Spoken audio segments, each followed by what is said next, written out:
Ok. Entra aquí.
Bien, buena tarde a todos. Únicamente para verificar la asistencia de nuestro ponente del día de hoy, doctor Edgar, ¿se encuentra ya enlazado con la plataforma?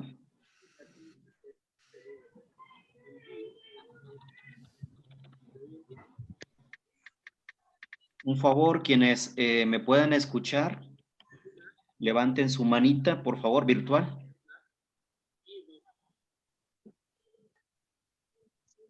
Bien, muchas gracias. Buenas tardes, ¿sí me puedes escuchar? Perfectamente, doctor. Ya estamos aquí. Muy bien. Permítame tantito, unos minutitos. Sí.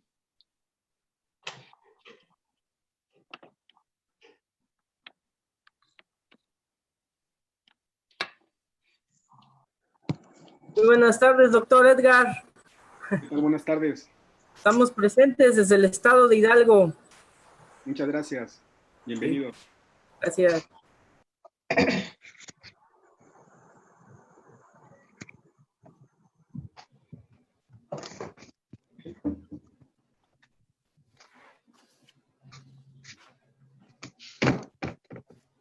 Bien, vamos a dar inicio, compañeros. Doctor Edgar Martínez, buena tarde, tengan todos ustedes.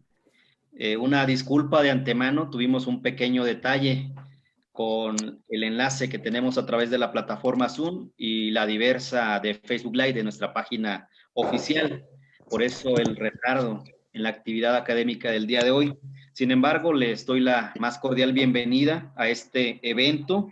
Por supuesto, agradeciendo la presencia de todos y cada uno de ustedes y en especial la oportunidad que nos da el doctor Edgar Martínez Rosas de poder estar esta tarde noche con nosotros y poder compartir su experiencia adquirida durante su larga trayectoria como abogado postulante. Quiero realizar una breve reseña, en realidad muy breve, de nuestro ponente. Evidentemente, al final de este curso ustedes podrán observar que en efecto tiene los conocimientos afianzados en la materia sobre la cual va a girar la charla del día de hoy, y creo que se cumplirá con las expectativas generadas por todos y cada uno de ustedes. El doctor Edgar Martínez Rosas es docente de la Facultad de Derecho de la UAD. Como ya lo mencioné, es doctor en Derecho y experto en litigación en materia penal. El día de hoy nos hablará de la valoración de la prueba en materia penal. Doctor, de antemano le agradezco la posibilidad, insisto, que nos da de poder escuchar sus conocimientos y sin más preámbulo, doctor, quisiera dejarle el uso de la voz para que aprovechemos esta hora que nos ha dado y brindado pues sabemos que tiene muchas actividades académicas, acaba de terminar una participación que tuvo también. Créame que hemos seguido la misma y sobre todo su trayectoria. Doctor Edgar, sin más preámbulo, le concedemos el uso de la voz para que exponga su charla del día de hoy. Le agradezco. Y muchas gracias. Pues al contrario, en primer lugar quiero agradecer al Centro de Estudios Jurídicos y Formación Especializada Hermes, que sin fines de lucro, con la simple intención de compartir el conocimiento, pues lleva a cabo este tipo de eventos. Y pues para mí es un placer, como les decía, compartir parte de la experiencia que he tenido tanto como litigante, como docente, en otras actividades también en el sistema acusatorio, como asesor de equipos de litigación y pues no sé, muchas actividades que tienen que ver en torno al sistema de justicia penal en México, y es la intención de platicar con ustedes para que a una forma de charla pueda compartirles este tema que nos trae el día de hoy. También quiero agradecer en forma particular a Javier Farrera, a todas las personas del equipo del Centro de Estudios Jurídicos por la intención de llevar a cabo este tipo de eventos, y espero que sea de utilidad tanto para el ámbito profesional como para la formación académica, porque tengo entendido que muchos de ustedes ya laboran en el ámbito penal o algunos también son estudiantes. Entonces pues voy a tratar de ser lo más concreto posible y que la información que les pueda proporcionar la puedan aplicar a casos reales o incluso también en su formación académica o concursos, como les comentaba yo en un momento. Pues antes de iniciar, quiero preguntar al administrador si es que se puede ver, se puede compartir la pantalla, si se puede ver lo que les voy a compartir a través de las diapositivas. Sí, doctor, únicamente le indico en la parte de abajo, en la parte inferior, hay una opción que dice compartir pantalla. Si nos hace el favor de darle clic ahí en esa opción. Le puse, pero dice el anfitrión, inhabilitó la función de compartir las pantallas de los participantes. Ok, permítame. Sí.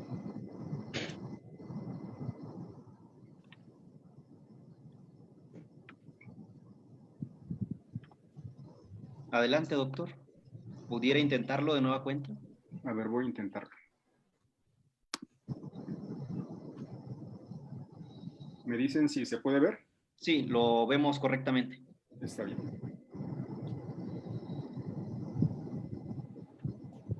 Bueno, pues me di la tarea de hacer esta presentación para que tengamos una estructura del tema que vamos a abordar el día de hoy. Supongo que ya les dijeron cómo va a ser la mecánica. Va a ser aproximadamente 1 hora en la que yo participe, exponga el tema que se me planteó el día de hoy y habrá unos 15, 20 minutos más adelante para que podamos compartir algunas preguntas y respuestas de lo que hayamos tratado el día de hoy. Pues como podrán ver, si bien es cierto, es un tema que recientemente ha tenido pues mucha injerencia o ha sido muy recurrente por parte de las personas que imparten capacitación o tocan ese tipo de temas. Sin embargo, también hay que tomar en cuenta que a pocos años de la implementación total en todo el país, esto es, a partir del año 2016, apenas llevamos 4 años de su implementación total en toda la República. También hay muchas personas que todavía no estudian a fondo temas como la etapa de investigación, etapa intermedia, etapa de juicio o técnicas de litigación, que como comentaba son temas muy recurrentes en esta área penal. Si bien son importantes, esto lo saco a colación porque los temas de valoración de prueba y de razonamiento probatorio, así como también temas que tienen que ver ya con la teoría del delito o la dogmática jurídica penal en general, son temas que también nosotros como operadores, como estudiantes, como abogados, tenemos que saber no únicamente irnos por la parte procesal. Yo sé, yo entiendo, porque es muy llamativo que nosotros como operadores, antes de que se implementara, por lo que escuchábamos, lo que veíamos en las series de televisión, en las películas de Estados Unidos, lo que pasa frecuentemente con los concursos de litigación, es muy bonito, llama mucho la atención por la forma en que se lleva a cabo, pero no nos enfoquemos únicamente en la forma, sino también debemos de tomar en consideración el fondo. Por eso la recomendación de abordar otros tipos de temas, como en este caso la valoración de la prueba, y también temas que tienen que ver con el derecho penal y en específico la dogmática jurídica penal. Pues, ya sin mayor preámbulo, iniciamos y quiero empezar esta charla del día de hoy con, permítanme, déjenme ver si me deja pasar la diapositiva.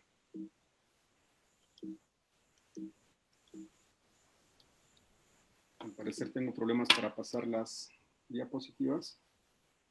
Lo voy a hacer de forma manual. Ya. Bueno, quiero empezar con una frase que dice: la verdad necesita 2 hombres para ser descubierta, uno para decirla y otro para entenderla. Esta frase es de Gibran Khalil Gibran y esta frase no es tomada de un abogado, no es tomada de un experto en materia penal, pero quise traerla a colación toda vez que nosotros debemos tener una perspectiva general de los diferentes conceptos que podemos o debemos abordar, porque ya cuando hacemos un ejercicio de valoración de prueba, lo que buscamos es una verdad. Y tal y como podíamos verlo en la frase que aparecía, esta verdad necesita de 2 personas, una persona que la diga y otra persona que la escuche o que la reciba, que la entienda. Si hacemos una interpretación, una persona que dice una verdad a través de una teoría del caso puede ser el agente del Ministerio Público, el asesor jurídico o el defensor. Ellos van a decir su verdad, su versión, su teoría del caso, y a través de los razonamientos, a través de la valoración que haga el juez, va a aplicar esos conocimientos para poder dar una determinación, en el caso de un juicio, un fallo, ya sea condenatorio o absolutorio. Pero si contraponemos esta frase, lo que pasa en la realidad, con lo que pasa ya en aspectos jurídicos, en aspectos de carácter judicial, pues tenemos que estar conscientes que no siempre podemos tener una verdad real, no vamos a tener una verdad absoluta. Por tal motivo, en materia judicial, una propuesta para poder determinar un fallo o una resolución con base en la valoración probatoria, no se requiere una verdad absoluta, sino, como lo establece el artículo 20 constitucional, lo que se pretende o lo que se busca es el esclarecimiento de los hechos y que sea un juez a través de su razonamiento probatorio que pueda generar una convicción, ya sea para dictar un fallo absolutorio o condenatorio. Por eso en la imagen, una contraposición de lo que pasa en la vida real, lo que pasa en la práctica, lo que va, más que en la vida real, en la vida cotidiana, a diferencia de lo que pasa en asuntos de carácter judicial, cuando, como comentaba, lo que se busca es precisamente el esclarecimiento de los hechos para generar. Por favor, al administrador, no sé si se pueda quitar el audio de los demás participantes porque se escucha un poquito y ya al final se pueda retomar. Muchas gracias. Bueno, es por eso que traje a colación esta definición, esta frase. Ahora, esta charla, esta plática va a estar dividida en 3 temas principales. En primer término, vamos a hablar sobre conceptos importantes muy básicos que tienen que ver con la temática del día de hoy. Vamos a explicar una definición muy breve de prueba. De ahí nos vamos a pasar a lo que establece la Constitución y en forma posterior lo que establece el Código Nacional de Procedimientos Penales respecto a la valoración de la prueba. Eso como primer lugar. En segundo lugar, vamos a hablar sobre los diferentes sistemas de valoración. De forma muy sintetizada, vamos a explicar en qué consiste el sistema de valoración de prueba tasada, el de íntima convicción, el sistema mixto y por último, el principal, el que se aplica en el sistema de justicia penal mexicano de corte acusatorio, el sistema de valoración libre y lógica. Vamos a enfocarnos principalmente en ese tema. Vamos a ver los límites a esta valoración libre. Es parte de lo que vamos a abordar en la segunda parte de la charla del día de hoy. Y por último, un tercer tema que tiene que ver con 2 criterios que ha emitido el Poder Judicial de la Federación a través de jurisprudencia de cómo se aplica esta valoración tanto en el auto de vinculación a proceso como en el juicio. Esto es porque existen diferentes estándares probatorios, diferentes formas de resolución, dependiendo el acto procesal en el que nos encontremos. Eso va a ser en la tercera parte de la charla del día de hoy.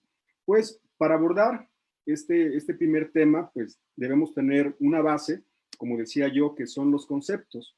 Y vamos a empezar por una definición de lo que establece no un diccionario jurídico, sino lo que establece la Real Academia Española como prueba. Y nos dice la Real Academia Española que la prueba es la justificación de la verdad de los hechos controvertidos en un juicio hecha por los medios que autoriza y reconoce por eficaces la ley. Siempre que hago referencia a una definición, no es únicamente leerla, sino que también trato de desmenuzarla y explicarla, porque si bien es cierto, mencioné que esta no es una definición de carácter, bueno, sí es jurídica, pero no tomada de un libro o una doctrina puramente o netamente jurídica, sino que es una definición que nos da la Real Academia Española desde el aspecto jurídico. Y nos dice que esta prueba es una justificación de la verdad, pero ya también les adelantaba que en la realidad, en la práctica, esa verdad es relativa. ¿Por qué? Si lo aterrizamos ya a casos concretos y si ponemos un caso práctico, para quienes no me conocen, yo soy de la ciudad de Puebla, vivo en una colonia popular, en la esquina de aquí de la casa de ustedes, hay un Oxxo. Vamos a poner ese ejemplo para traducir esta definición. Y es muy común que en los Oxxos se llegan a cometer robos a comercios, en este caso a este tipo de tiendas. Pero si nosotros en ese análisis, viendo desde el enfoque o el punto de vista de un agente de Ministerio Público o incluso también de un defensor al momento de llevar a cabo actos de investigación o en el caso de que la misma policía se constituya al lugar de los hechos y pensemos que fue una detención en flagrancia, en esos actos de investigación que realizan todos los operadores, ahorita enfoquémonos a lo que hace la policía y el agente del Ministerio Público.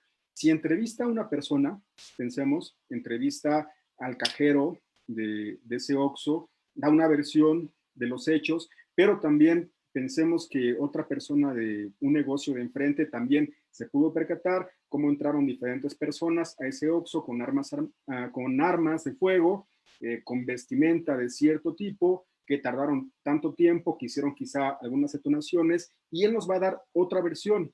Y puede también que alguna persona que estaba pasando por ahí también se enteró de los hechos y de su versión. Pongo estos tres supuestos porque en esos actos de investigación que llegue a realizar tanto la policía como en su momento el agente del Ministerio Público a través de la policía de investigación, pues nos podemos encontrar ante diferentes versiones por el mismo hecho, pero desde el punto de vista de distintos enfoques. No es lo mismo, no es la misma percepción que puede tener una persona que recibe aquella vulneración a un bien jurídico tutelado, hablemos de la parte ofendida, el cajero o alguna víctima si es que se le causó algún tipo de lesión. No es lo mismo tenerlo de frente a tenerlo quizá unos metros más adelante o que no haya una visibilidad completa. Son versiones diferentes, son verdades distintas. A eso me refiero que ya cuando un juez de control determine en un control de detención esta información, pues puede que no haya una concordancia completa de todos los elementos que rodean a este hecho y se compone de diferentes versiones, de diferentes verdades. Posiblemente ya en audiencia inicial, si es que la defensa fue una defensa activa y también en el supuesto de que el imputado hubiera declarado dentro de la audiencia inicial, puede que también él tenga su versión, que tenga la verdad del imputado. Él puede decir, yo me encontraba en ese lugar porque fui a comprar al Oxxo y me confundieron porque estábamos vestidos igual y con características similares. Puede llegar a suceder. Y aquí nos encontramos ante otra verdad. Por eso lo pongo como ejemplo, porque hablando de verdades, con diferentes versiones, con diferentes perspectivas, pues no vamos a poder tener una verdad absoluta. Y si eso pasa para una audiencia inicial, pues también puede llegar a suceder para una audiencia de juicio. Retomando la definición, dice que tiene que ser respecto a los hechos controvertidos y aquí especificándonos en la parte de juicio, que va a ser a través de los medios que reconoce la ley. Para hablar sobre este tema también tenemos que tomar en consideración diferentes conceptos, como son qué es un dato de prueba, qué es un medio de prueba y qué es una prueba. Por cuestión de tiempo, ahorita me voy a enfocar sin explicarlos, únicamente para tratar de aplicarlo a casos concretos, para no desviarnos tanto, pero sí, para quienes ya tienen conocimiento de esos conceptos, sí tomar como referencia que para un acto procesal, pensemos una audiencia inicial, con el ejemplo que les acabo de poner, estos medios a los que hace referencia esta definición, si bien es cierto, no son para juicio, pero ya en la práctica profesional, en la materia penal, podemos utilizar datos y medios de prueba para que el juez, a través de una valoración, vamos ahorita a hablar de qué forma va a ser esa valoración, va a dictar una resolución que puede ser ya sea que la detención se declare legal o ilegal, o que incluso en caso de que se determine que la detención es legal, pueda vincular o no a una persona, pero también va a aplicar un estándar probatorio para la fijación de medidas cautelares en el caso de que la persona imputada haya sido vinculada a proceso. Lo comento solamente a forma de tener algunos conceptos importantes porque va a ser distinta la forma en la que un juez va a valorar ya en una etapa de juicio y específicamente en la audiencia de juicio.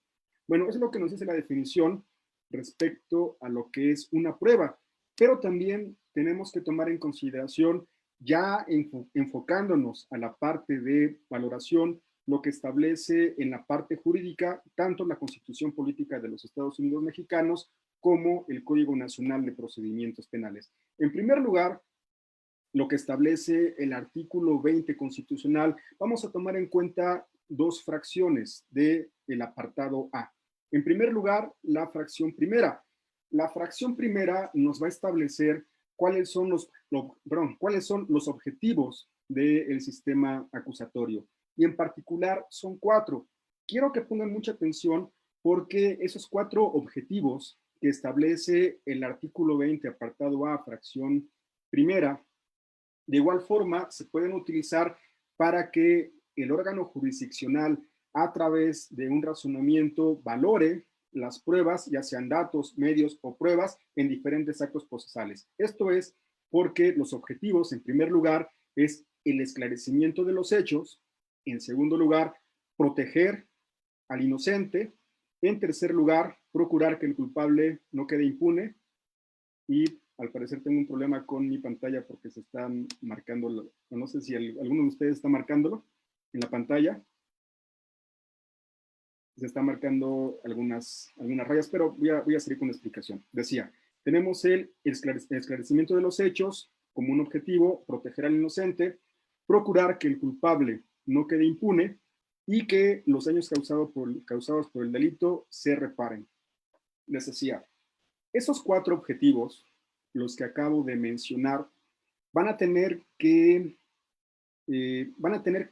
ser analizados tomando como base lo que establece o lo que argumentan las partes dentro de los diferentes actos que componen este procedimiento de carácter penal. Ya pusimos un ejemplo respecto al esclarecimiento de los hechos, que es lo que busca el sistema y que establece la Constitución, pero también un objetivo es el segundo que nos marca este apartado en su fracción primera, que es proteger al inocente.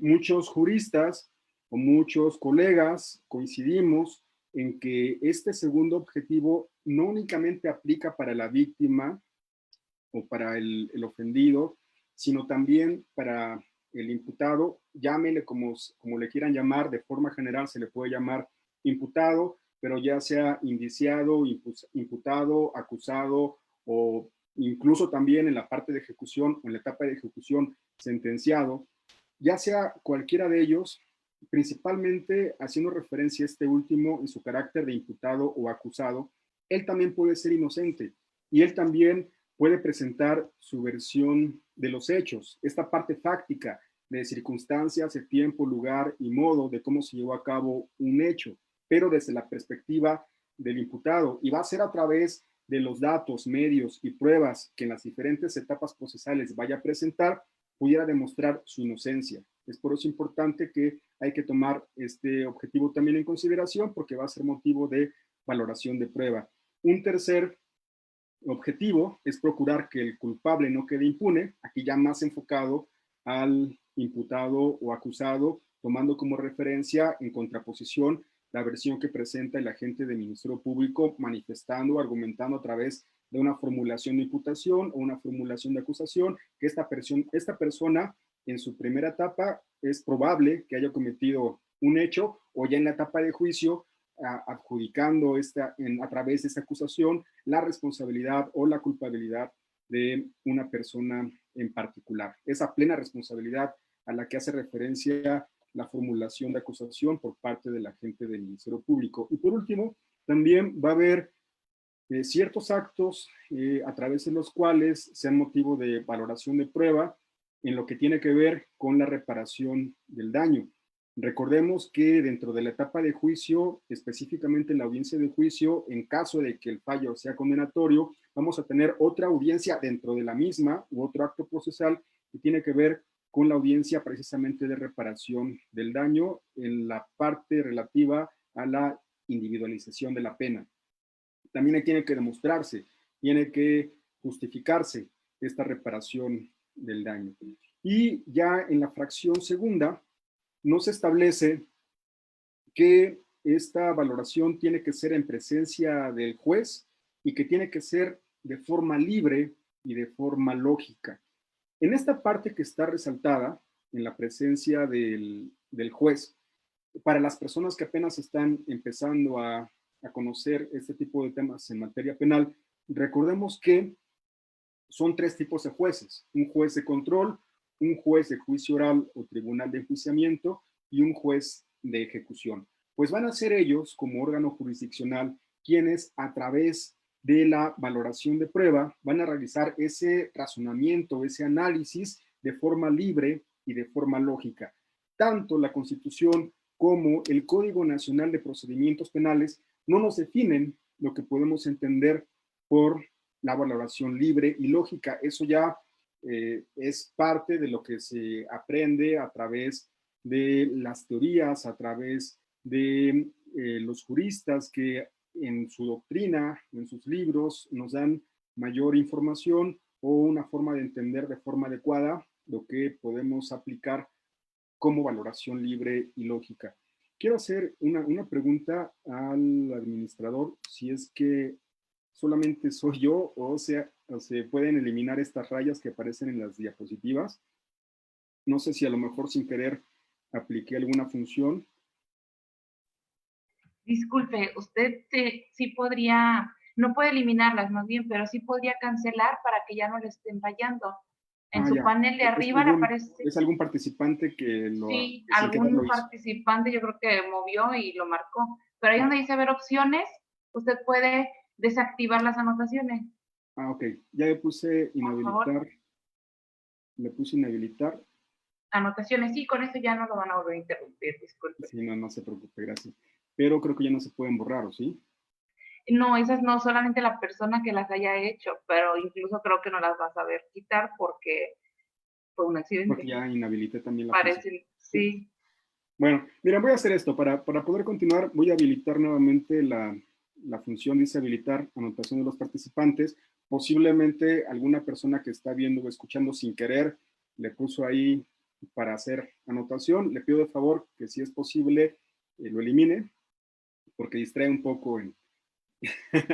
Ya le pusieron otra vez ahí y creo que quedó peor. Pero bueno. Inhabilitar las anotaciones. No, ¿sí le apareció para inhabilitarlo? Sí, Incluso pero podríamos dejar de compartirla, la volvemos a compartir y se reinicia. ok. Bueno, entonces no tardo mucho. Y espérenme para ver. Si me ayudan, por favor, en qué parte quito nuevamente la... Ok, si quieres la detengo desde aquí. Por favor, si es tan amable.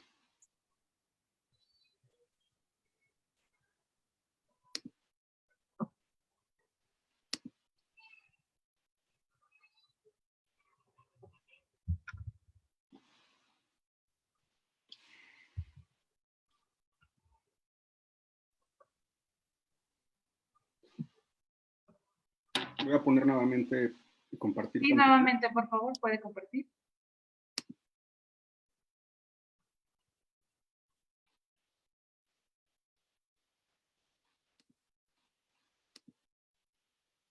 Me pide que tiene que autorizar el administrador. Y ya por ahí hay un mensaje que fue un accidente. Una persona que puso las rayas. No se preocupen. ¿Ya puede compartir? La tecnología. Sí, claro. Ya me aparece aquí. Bueno, Sí, inhabilite, por favor, a las anotaciones de los demás compañeros. Sí, ya le puse inhabilitar y continuamos. Gracias. No se preocupen, son cuestiones tecnológicas que en ocasiones sin querer por accidente llegan a suceder, pero seguimos ya para aprovechar el tiempo. Les decía, ya tenemos la base constitucional, nos basamos o nos vamos a lo que establece el Código Nacional de Procedimientos Penales y aunque si bien es cierto, hay varios artículos que nos hablan sobre el concepto de valoración de prueba de forma libre y lógica, quise tomar como referencia lo que establece el artículo 265, que ya nada más a forma sintetizada, sin leerlo todo, nuevamente toma como base que le corresponde al órgano jurisdiccional valorar de forma libre y lógica, pero aquí hace una ampliación. En la Constitución, si se pudieron dar cuenta, hace referencia o hace mención de las pruebas. Y en esta explicación que yo estaba omitiendo respecto a dato, medio y prueba, en el caso de las pruebas, son aquellas que de forma excepcional o de forma exclusiva únicamente se desahogan dentro de una audiencia de juicio. Cuando ese medio de prueba, llámese testigo, narra cómo fueron los hechos, al narrar, hacer esa manifestación ante el juez de juicio oral o tribunal de enjuiciamiento, en ese momento se convierte en prueba. La Constitución hace mención de pruebas, mientras que el Código Nacional de Procedimientos Penales ya hace una ampliación, no únicamente para el concepto prueba, sino también para los datos de prueba. Y es aquí cuando relacionamos con lo que dijimos en un principio, que en esos actos preliminares, en audiencia inicial, se hace un control de detención, se hace una vinculación a proceso, una fijación de una medida cautelar. En ese tipo de actos, lo que se va a analizar principalmente, aunque no de forma exclusiva, pero sí principalmente son datos de prueba. La Constitución o el Código Nacional específico, el Código Nacional establece que en ciertos casos se pueden ofrecer medios de prueba en audiencia inicial, esto dentro de la ampliación o duplicidad del término constitucional. Entonces, aquí tenemos esa opción que tanto en actos preliminares como en audiencia de juicio, el juez va a valorar de forma libre, de forma lógica, los datos o los medios de prueba, si estamos hablando de audiencia inicial o incluso alguna otra audiencia preliminar, como puede ser un sobreseimiento, por ejemplo, también va a ser una valoración de prueba, y también en audiencia de juicio. En audiencia de juicio lo que va a valorar son pruebas. Código Nacional lo amplía respecto a datos y medios de prueba.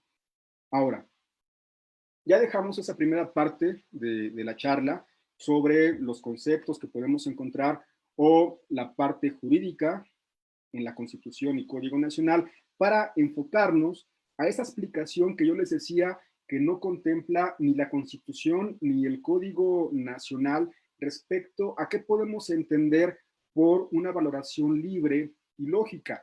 Para poder entenderla, tenemos que analizar y entender o saber qué es un sistema de los que aparecen aquí, que es un sistema de valoración legal o tasada, un sistema de valoración de prueba de íntima convicción, un sistema de valoración mixto y por último, el de valoración libre y lógica. El que más nos interesa, el que tenemos que enfocarnos un poquito más y poner mayor atención es en este último, porque es el que aplica para el sistema de justicia penal mexicano de corte acusatorio, pero también tenemos que saber los anteriores para saber el por qué llegamos a esta forma o este sistema de valoración, tomando en cuenta los antecedentes. En primer lugar, sin definiciones y solamente con la imagen.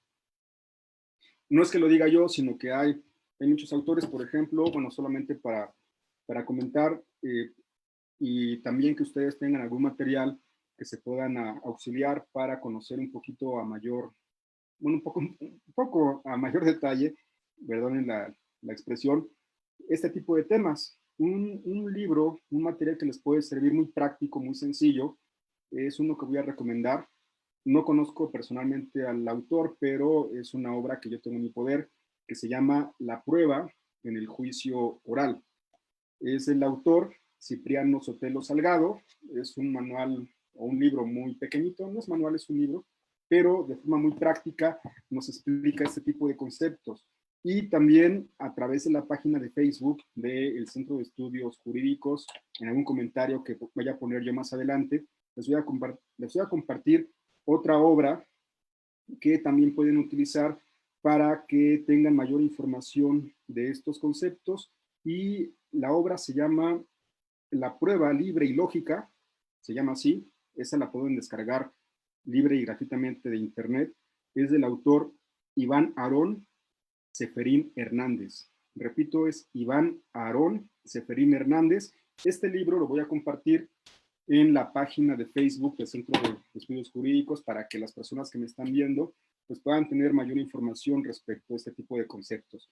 Y les decía que para explicar qué es la prueba legal o tasada, algunos autores dicen o establecen que el sistema inquisitivo mexicano, es decir, el sistema tradicional, el sistema anterior, estaba basado en un sistema de valoración de prueba tasada o legal, que así también se le puede conocer o se le puede llamar.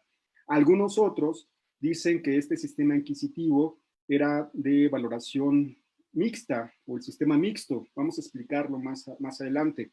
Yo me voy más a que era un sistema, o es todavía, porque sigue siendo vigente para aquellos asuntos que se cometieron o más que se resolvieron, que se dieron en cuanto a sus hechos antes de la reforma de junio del 2008. Por eso sigue activo, sigue vigente este sistema inquisitivo. Yo considero que es de prueba tasada, y aquí viene la explicación, tal y como podemos ver en la imagen. Esa imagen corresponde a un documental que hace algunos años fue muy sonado y pues andaba en boca de todos los abogados y en todos los medios, porque se exponía un asunto real, un asunto de homicidio en ese sistema tradicional, con ciertas críticas de cómo se llevaba a cabo el procedimiento, con principios que no tenemos, o que no teníamos, mejor dicho, en ese tiempo, e incluso también respecto a la forma de valorar la prueba. Pues la prueba tasada consiste en que en ese tiempo, bajo ese tipo de asuntos, era el legislador, a través de los códigos de procedimientos penales, ya sea de la Federación o de los estados, que establecía los lineamientos y la forma en cómo se tenía que valorar una prueba. Por poner un ejemplo, ejemplos clásicos o básicos, el Código de Procedimientos Penales en el caso de Puebla, que era un código de procedimientos en materia de defensa social, así se le llama. Ese código establecía en su momento, ya después se convirtió en Código de Procedimientos Penales, ese código establecía de forma tasada, de forma rígida, la forma en cómo tenía que valorarse una prueba documental pública. Por poner un ejemplo, una prueba documental pública hacía prueba plena.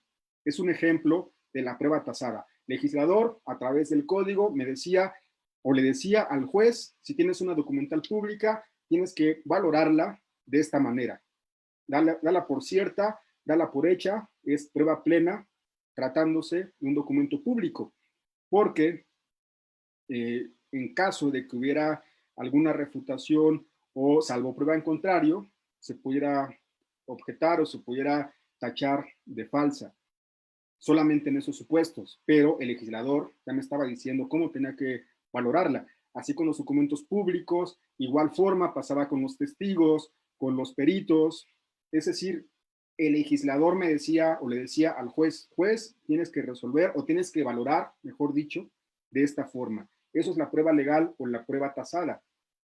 Si se dan cuenta, pues desde ahorita podemos criticar esa forma de valoración porque hay ciertos actos, en el ejemplo que pusimos del documento, que ya haciendo una comparativa con el sistema acusatorio, al valorarse de forma libre, ya no están obligados los jueces para que le den carácter o valor de prueba plena.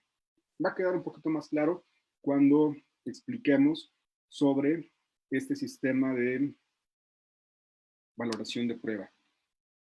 Tenemos otro sistema, que es el sistema de íntima convicción. Ese sistema se da más en sistemas anglosajones, en Estados Unidos, por ejemplo.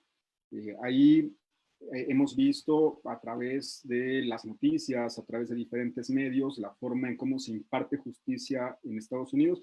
Afortunadamente, alguna vez lo comenté en alguna de mis clases, tuve la oportunidad de presenciar un juicio real en Estados Unidos y efectivamente es como lo vemos en la pantalla. Siempre y cuando el acusado haya optado porque quien delibere, quien dé el fallo, sea un jurado, porque puede optar en algunos estados, ya sea como lo llevamos nosotros, a través de un juez o a través de un jurado.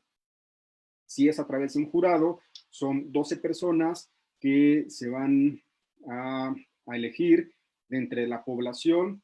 Va a ser incluso también, es todo un procedimiento para poder elegir al jurado, pero ya enfocándonos a la valoración que hacen ellos en su resolución, en su fallo, no tienen que explicar ante el juez o ante las partes, mucho menos al público, cuáles fueron los fundamentos, cuál fue la motivación que los orilló para dictar un fallo, ya sea condenatorio o absolutorio, o también decir, ¿por qué no?, que no se den las condiciones para que puedan emitir una resolución y tiene que nombrarse a otro jurado.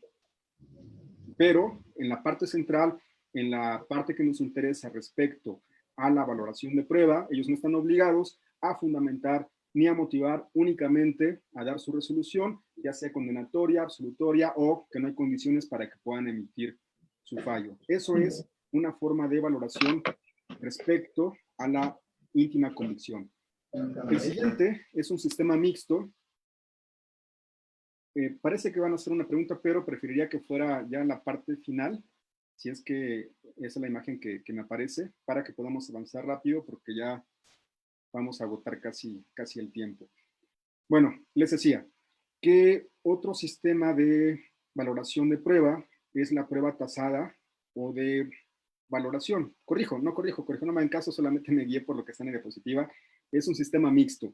Ese sistema mixto se puede ser de una combinación. Para algunos autores les decía yo que el sistema inquisitivo mexicano tiene una forma de valoración mixta, porque para algunos casos, en algunas pruebas, era de forma tasada y en otros casos lo dejaba a valoración libre. Un ejemplo son las presunciones, la presunción tanto legal como humana.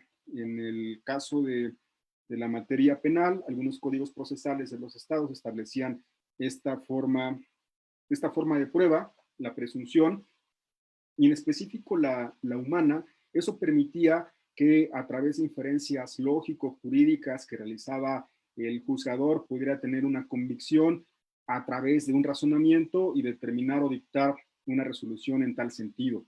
Se permitía. Por eso se dice que el sistema, o dicen algunos que era mixto, pero desde una perspectiva de un servidor, al establecer el legislador que incluso la presunción puede resolverla de esa forma, está diciéndole o está de forma normativa, está indicándole la forma en que tiene que hacerlo, y eso, por lo tanto, a mi parecer, ya no sería libre. Por tal motivo, yo sigo manteniendo mi postura que el sistema inquisitivo se basaba en una valoración de prueba tasada y no un sistema mixto, como algunos autores lo llegan a manifestar, pero es muy respetable la opinión de diferentes autores. Y por último, en esta segunda parte del tema que vamos a abordar, o que estamos abordando el día de hoy, vamos a platicar sobre la valoración libre y lógica, que es el tema central. Valoración libre y lógica. Cuando escuchamos que es libre, pensamos que esa libertad no tiene límites, pero si ponemos ejemplos, no es lo mismo libertad que libertinaje. Esto en la vida cotidiana. Acá igual, si el legislador establece en la Constitución, el Código Nacional, que va a ser una valoración libre y lógica, también en el mismo Código Nacional establece ciertas restricciones o ciertos parámetros a través de los cuales va a tener que llevar a cabo ese razonamiento probatorio. Y esos límites lo podemos ver en la pantalla. Uno de ellos es la sana crítica. La sana crítica, para poder explicarla, voy a tomar como base lo que establece una tesis de jurisprudencia, que aquí lo importante que hay que mencionar de esta tesis, que es una tesis en materia común, es decir, la podemos aplicar en materia civil, en materia penal, en materia constitucional. En este caso la vamos a aplicar en la materia penal, y nos dice esta tesis, es muy breve, dice: sana crítica, su concepto debe entenderse como el adecuado entendimiento que implica la unión de la lógica y la experiencia, tendientes a asegurar el más certero y eficaz razonamiento a través de procesos sensibles e intelectuales que lleven a la correcta apreciación de los hechos.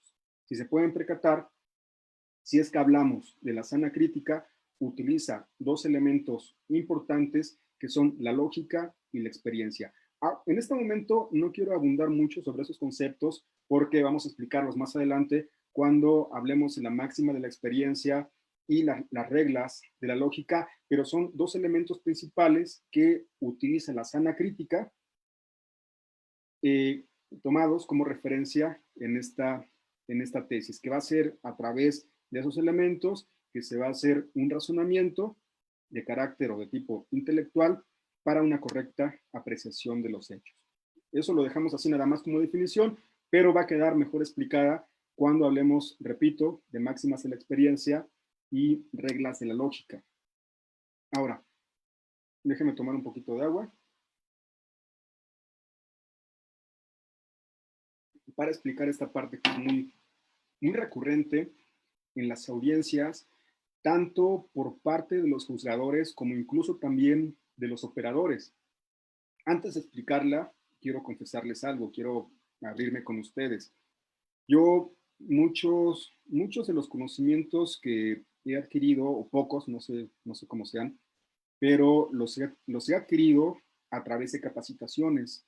Y es en capacitaciones donde nos hablan, por ejemplo, de temas como máximas de la experiencia y lo entiendes. Y también llegas a estudiarlo y saber de forma general lo que significa este concepto. Pero créanme que cuando te adentras ya de forma más profunda al estudio de este tipo de temas, te das cuenta, y era la parte que les quería confesar, que en ocasiones cuando como operadores llegas a decir, señoría, es que tal punto tiene que valorarse tomando como referencia las máximas de la experiencia y tomas tu concepto y hasta se escucha bonito porque te escucha tu cliente, el imputado, el Ministerio Público se queda así, el público también, por los conceptos que llegas a utilizar. Pero únicamente en ocasiones lo dices porque tienes esa idea general de lo que significa. Es importante que para poder argumentarlos o invocarlos en nuestras audiencias, hablo como operador, en este caso como defensor particular, pues no tenemos que arriesgarnos ni decirlo porque creemos que ese es el concepto que tiene que ver con lo que nosotros estamos diciendo. Tenemos que adentrarnos. Por esto, la recomendación de allegarse de este tipo de libros, este libro que les recomendé, el libro que les voy a publicar en la página del Centro de Estudios Jurídicos, para que entendamos un poquito más de lo que significa, y no nada más porque pensemos que es una máxima de experiencia de nosotros, la invoquemos y pidamos su aplicación. Va más allá. En esta ocasión voy a explicarlo no con lo que dice el texto, sino tomando como base lo que establece una tesis.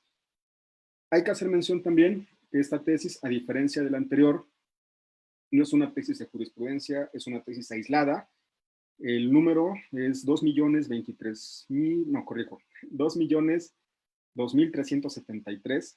Ya me estaba pasando lo de un funcionario público del ámbito federal que no sabía leer las cifras de más de 6 dígitos, pero es 2.002.373. Y solamente voy a leer el rubro y enfocarme a la parte que nos interesa, que es parte del texto donde explica qué es la máxima de la experiencia, o las máximas de la experiencia.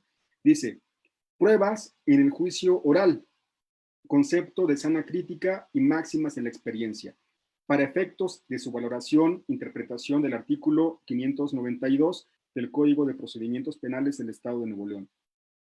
Recordemos, también para hacer una aclaración, que antes del 2014 no había un Código Nacional de Procedimientos Penales único, no existía. Le correspondía a los estados, cada estado tenía su código adjetivo penal. Por ese motivo, esta tesis hace referencia al Código de Procedimientos Penales del Estado de Nuevo León. Pero no significa que no se pueda aplicar. Pudieran decir, es que actualmente el vigente es el Código Nacional de Procedimientos Penales, por lo tanto, esa tesis ya no se puede aplicar. No.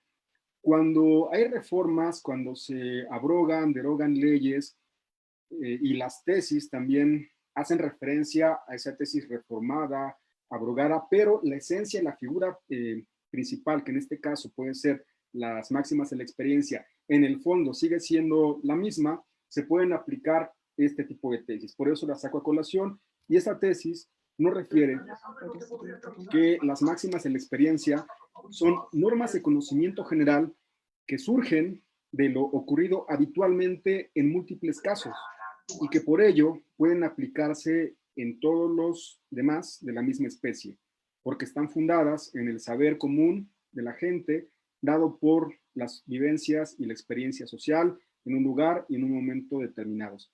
Una disculpa si tengo que mover la pantalla así, pero es que no le he quitado la función, ya para hacer un poco más pequeña la pantalla, porque no me dejaba ver la pantalla de mi computadora.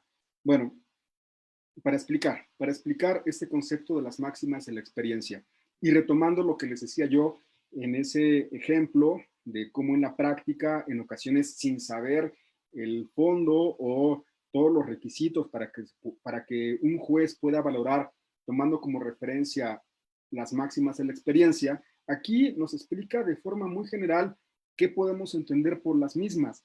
Pero no solamente tenemos que quedarnos con lo que establece la tesis, sino que recurrir a los libros que ya les acabo de mencionar, porque no únicamente nos dice en los libros que van a ser en múltiples casos que puedan aplicarse en todos los demás, sino que nos da mayores lineamientos para que un juez pueda tomar como referencia las máximas de la experiencia. ¿Cuáles son esos requisitos extra que nos establecen diferentes juristas en sus obras? Nos dice, no es la máxima experiencia de un operador, como en el caso que yo les ponía. No es nada más, no es únicamente la máxima de la experiencia del juez, que si bien es importante, no es solamente su máxima experiencia, sino que también es la máxima experiencia de todo el sector de los operadores jurídicos que respecto a un cierto hecho en concreto o una cierta forma acontezca de esa manera, al igual que, que pudiera pasar también en la sociedad común. No pongo ejemplos en particular porque va a depender un hecho de, pensemos, alguna violación, algún robo, algún feminicidio, en la forma en la que llega a cometerse el mismo, por ejemplo, o en la forma también en que actúan los sujetos activos o pasivos en la comisión de ese hecho respecto a esa forma, ese modo, esa mecánica, pudiera dar como consecuencia que estemos ante la presencia de una máxima de la experiencia, porque en ciertos casos, en otros hechos, las personas actúan de forma igual.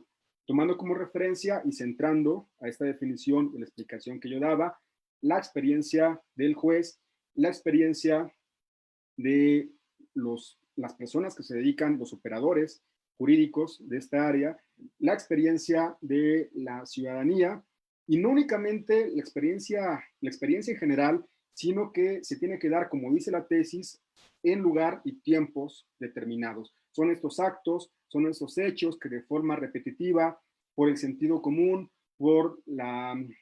porque lo percibimos a través de los sentidos, porque nos damos cuenta, porque sabemos a través del paso del tiempo que se llevan a cabo de esta manera, analizando todos estos puntos, el juez tiene que hacer un razonamiento para determinar que en este caso en particular estamos ante la presencia de una máxima de la experiencia. Respecto a otro límite, que es el conocimiento científico, ya dejamos atrás las máximas de la experiencia, ahora nos enfocamos al conocimiento científico. Hay una tesis, que es la que aparece en la pantalla, la tesis con número de registro 173.072. Únicamente voy a leer el rubro.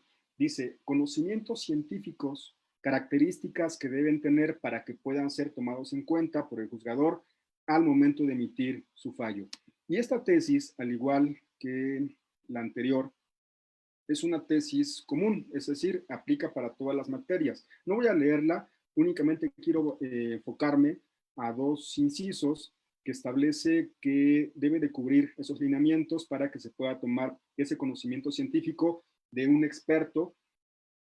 Vamos a pensar, vamos a ponerlo ya a un caso en particular, explicarlo un poquito más a detalle antes de analizar esos dos supuestos o esas dos características. En una audiencia de juicio, quien va a resolver es un juez o un tribunal de enjuiciamiento. Los jueces, incluso el Ministerio Público, el asesor jurídico, la defensa, somos abogados. Y como abogados, no tenemos conocimiento de todas las ciencias, artes, técnicas, profesiones u oficios. Para eso tenemos que auxiliarnos de peritos, de expertos que conozcan precisamente esos temas. Puede que un juez, incluso, también aquí una crítica, porque en el sistema inquisitivo al juez se le conocía como el perito de peritos, es decir, que sabía de todas las materias, lo cual no es así. En la práctica, en el sistema acusatorio, un juez es abogado, un juez puede que sea, no sé, que tenga muchos conocimientos en diferentes áreas, pero no es una enciclopedia, no va a tener todos los conocimientos en la ciencia, arte, profesión u oficio respecto a alguna técnica, algún método que tenga que emplear para obtener alguna información. Eso le corresponde a los peritos. Pues es esta forma, a través del conocimiento que pueden aportar los peritos utilizando el método científico, que esos resultados sean comprobables, que también pudieran ser, o no pudieran ser, mejor dicho, que no sean materia de refutación. De esa forma, el juez puede fijarse un criterio, valorar la prueba, tomando como base esos conocimientos científicos. Y esta tesis nos establece que la evidencia científica tiene que ser relevante para el caso concreto. También dice que esa evidencia científica tiene que ser fidedigna. Eso es lo que establece la tesis. Pero también algunos autores han manifestado que no precisamente tiene que ser siempre un mismo resultado cuando un perito, por su ciencia o principalmente por la profesión que llegue a realizar, no todos los peritos van a dar un conocimiento científico. Sí, bueno, sí, me parece que alguna persona tiene el audio prendido porque se está repitiendo mi audio. Si me indican para que pueda deshabilitar, y ya me regresé. Adelante, doctor. Ya se apagó su micrófono. Gracias. Bueno, les decía que van a ser esos conocimientos científicos dados o aportados por un perito, la forma en que el juez los tome en consideración para valorar una prueba. Y les comentaba en la parte que me quedé que habrá casos excepcionales en que por la ciencia, arte, técnica, no precisamente tenga que dar como resultado o utilizar el método científico. Habrá algunas excepciones, pero, repito, esto solamente de forma excepcional. Y ya por último, en estos límites, ya estamos terminando casi, también estoy consciente de los tiempos, empezamos 6:15 aproximadamente, un poquito más tarde, 6:20, para que sea, vamos a terminar aproximadamente 7:20 para que ya de una vez vayan acomodando sus preguntas y formulándolas, ya para que pasemos a esa etapa. Ya para ir cerrando, decía, hay otro sistema que es el sistema, o mejor dicho, corrijo, otro límite, que es el principio de la lógica, dentro de este sistema de valoración libre. Y solamente de forma enunciativa, para poder irnos un poquito más rápido en esta lógica, tiene que haber un principio de identidad. Es decir, que un juez al momento de valorar no puede utilizar dos acepciones distintas sobre un mismo punto. Voy a explicarlo, voy a mencionar todas, explicarlo ya en la parte final de esta diapositiva. Tiene que haber un principio de no contradicción, es decir, que el juez no puede, al analizar una prueba, conceder valor para acreditar un hecho, circunstancia de tiempo, lugar y modo, y en otro apartado a ese mismo hecho negarle valor. Es decir, tiene que haber un principio de congruencia. De igual forma, otro principio en esta forma de valoración es que no se debe dejar abierta la posibilidad de que sea aplicable otra hipótesis distinta. ¿Qué significa esto? Que el juez, cuando resuelva, tiene que decir, el acusado es culpable por esta razón, porque las circunstancias, el tiempo, lugar, modo acontecieron de este hecho, de esta forma. O en el supuesto de que sea absolutorio, igual, en el mismo sentido. Pero el ejemplo más claro puede darse para los fallos absolutorios. El juez va a decir en su razonamiento, esta persona actuó bajo legítima defensa, en el caso que ustedes se imaginen. Pero no puede decir, también actuó bajo una causa de una excusa absolutoria y al mismo tiempo también actuó bajo una ausencia de conducta. Tiene que determinar una sola hipótesis respecto a esa que determinó para que fuera, en este caso, un fallo absolutorio, por poner un ejemplo. Y esta que hace referencia a la razón suficiente, que dice, la prueba debe cumplir con requisitos legales, específicos o especificados en la norma.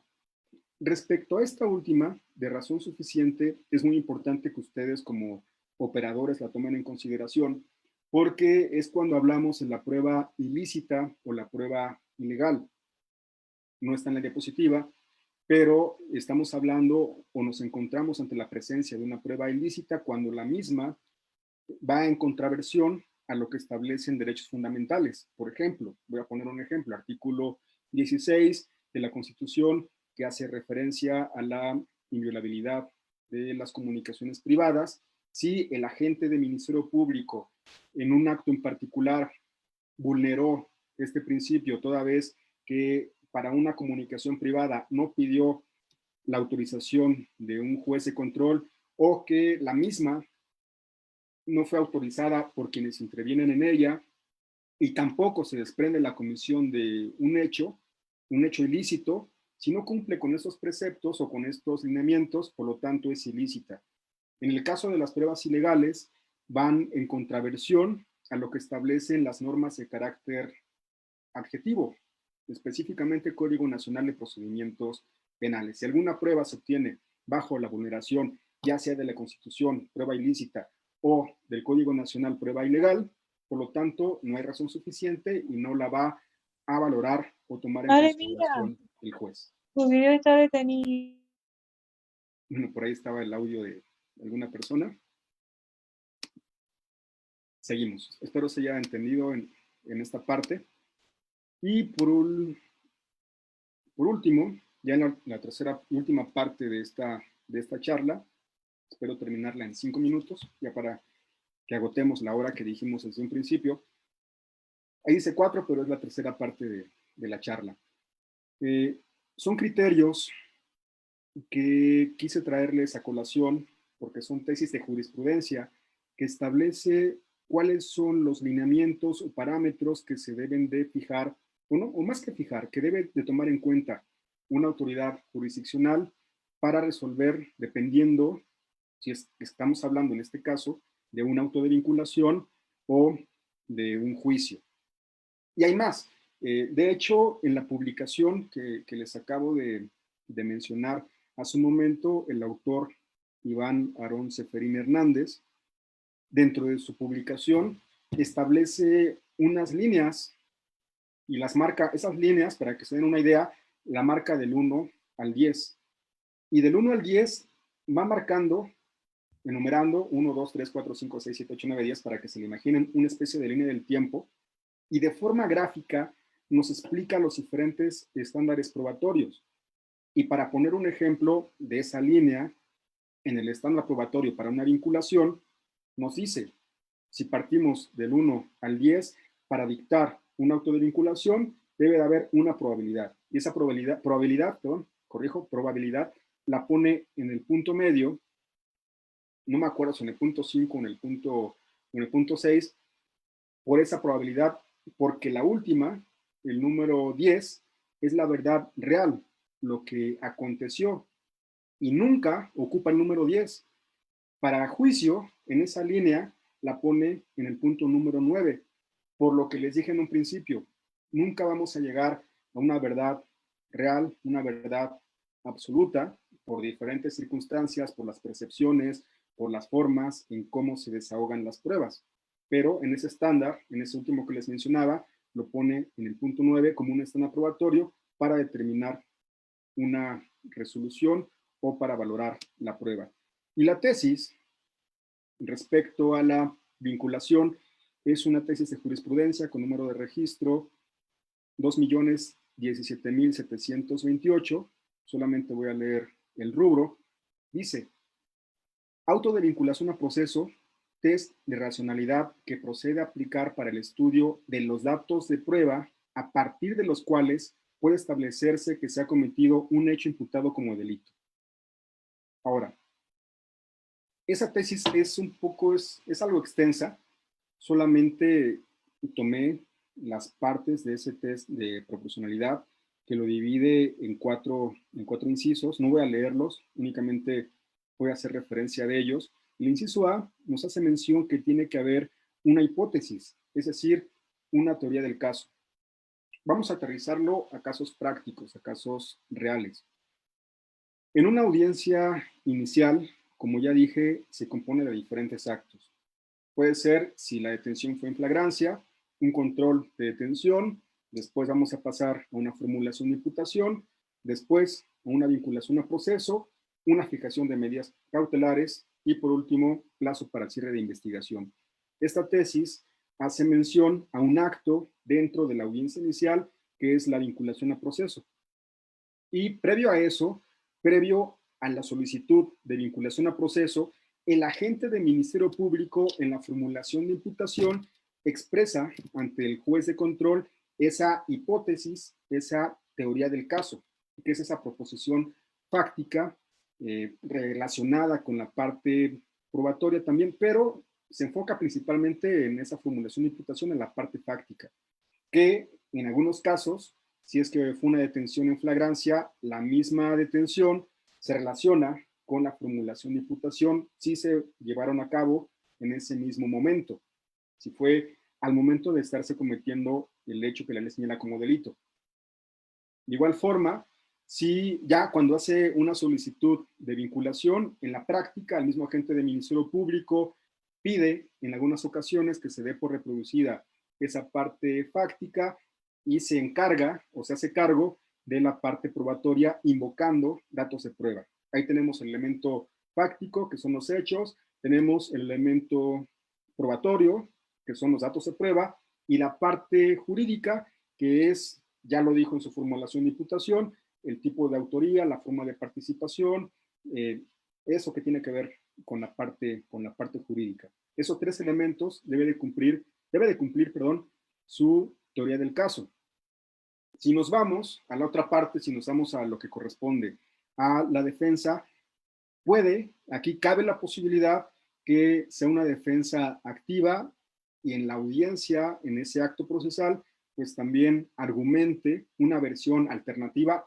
Eso es posible, eso ya es optativo, depende de cada estrategia, porque la teoría del caso es precisamente una estrategia, una metodología, una forma de argumentar los hechos a un órgano jurisdiccional.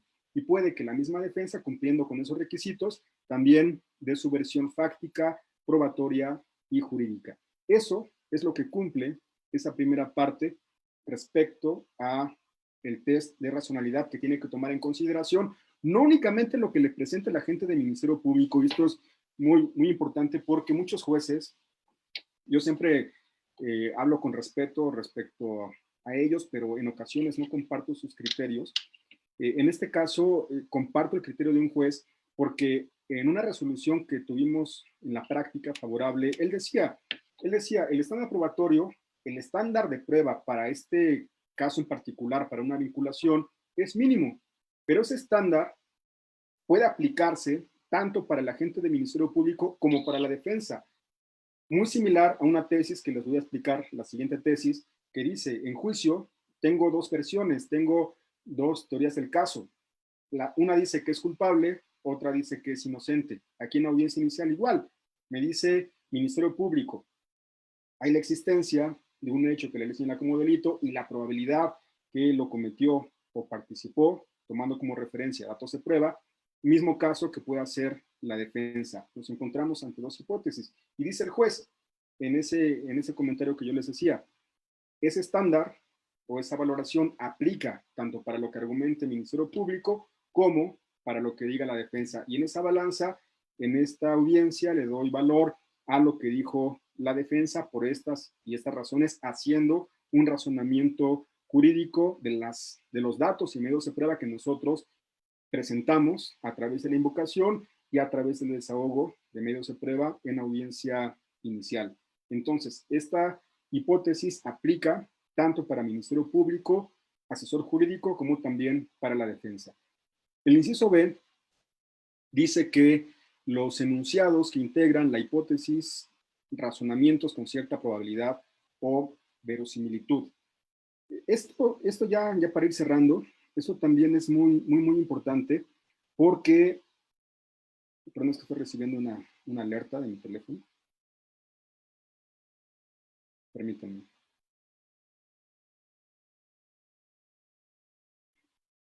Les decía que también es importante, permítanme tantito.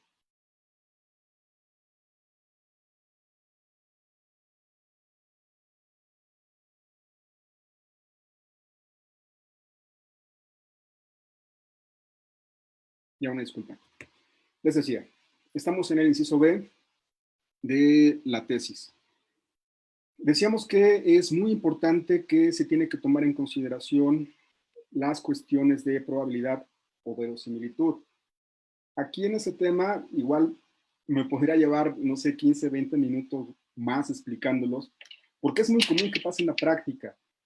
Cuando yo empezaba a litigar la materia penal en el sistema acusatorio, en la primera audiencia que tuve la oportunidad de actuar como defensor particular, fue una gran experiencia, nunca me cansaré de compartirla, porque si a ti te gusta la materia penal, si te interesan este tipo de temas, te apasionas y tratas de hacer tu mejor trabajo, dar lo mejor de ti. Y en aquella ocasión, en esa audiencia, nos encontramos ante la presencia de una versión por parte del agente del Ministerio Público que no era real, que era falsa. Y no porque lo diga yo, sino que nosotros como defensa tenemos que imponernos en la carpeta de investigación, tenemos que entrevistarnos con nuestro representado y es aquí donde obtenemos esa información y empezamos a plantearnos nuestra teoría del caso. En ese asunto en particular, al hacer actos de investigación, al entrevistarme, al dar mi información, mi representado, de realmente cómo habían sucedido los hechos, pudimos mostrarle al juez de control que la versión que presentaba el agente del Ministerio Público, que era tomada como base del informe policial homologado, del parte informativo de los policías aprensores, era inverosímil. Y lo demostramos. No quiero enfocarme al hecho en particular, solamente lo digo de forma general, porque en la práctica es muy frecuente, y tampoco me cansaré de decirlo, que los policías, algunos de forma excepcional, porque hay unos que actúan de forma adecuada, pero de forma excepcional, algunos no cumplen con este inciso porque con tal de justificar una detención, con tal de justificar los tiempos y de tratar de hacer bien su trabajo, dan hechos falsos, hechos que a la postre, aparte de inverosímiles, pues carecen de justificación, de demostración. Ese fue el caso en el primer asunto. Justificamos que la versión que presentaba el agente del Ministerio Público como teoría del caso en audiencia inicial era inverosímil, no por él, sino por los policías, y obtuvimos un resultado favorable. Es un ejemplo que este inciso tenemos que tomar en consideración porque influye o implica dentro de las audiencias o dentro del razonamiento, principalmente por parte del juez, al momento de valorar, en este caso, datos o medios de prueba. El inciso C habla sobre la verificación de esos enunciados. Y aquí es ya cuando hace este enlace de los diferentes límites a los que ya explicamos, hace mención de la lógica, de las máximas de la experiencia, del método o el conocimiento científico, el pensar reflexivo, conceptos que ya explicamos hace un momento en las diapositivas anteriores, que también tienen que tomarse en cuenta, no únicamente para resolver un juicio, sino también para resolver una audiencia inicial, en este caso, sobre la vinculación a proceso.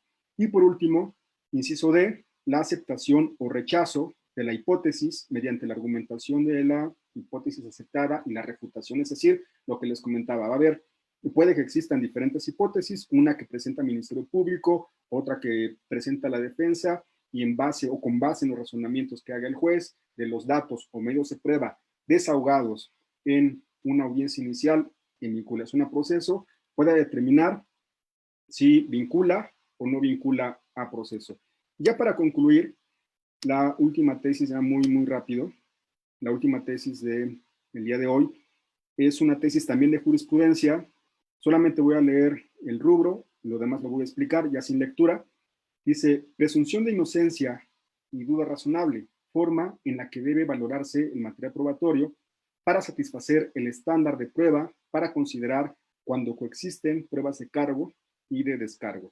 Pues esto va a ser más fácil de explicarlo porque ustedes van a poder verlo en las partes que resalté.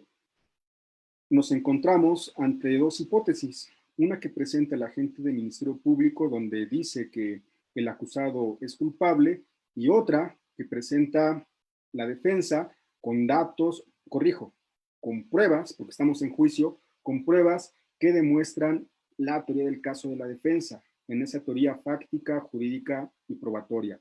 Cuando el juez se encuentra en estas dos hipótesis, debe de determinar bajo aspectos de convicción y tal y como lo dice el Código Nacional, que este concepto también es muy criticado cuando se dice más allá de toda duda razonable, pero también lo establece el Código Nacional bajo esos parámetros de duda razonable y convicción.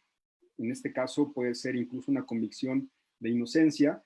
El juez tiene que valorar, poner en una balanza, esto me presentó el Ministerio Público, estos hechos, presentó a tales testigos, es una versión con tal y tal, va a establecer los lineamientos, los parámetros, su razonamiento y también relacionarlo a su vez con la parte jurídica, mismo caso que va a hacer con la defensa.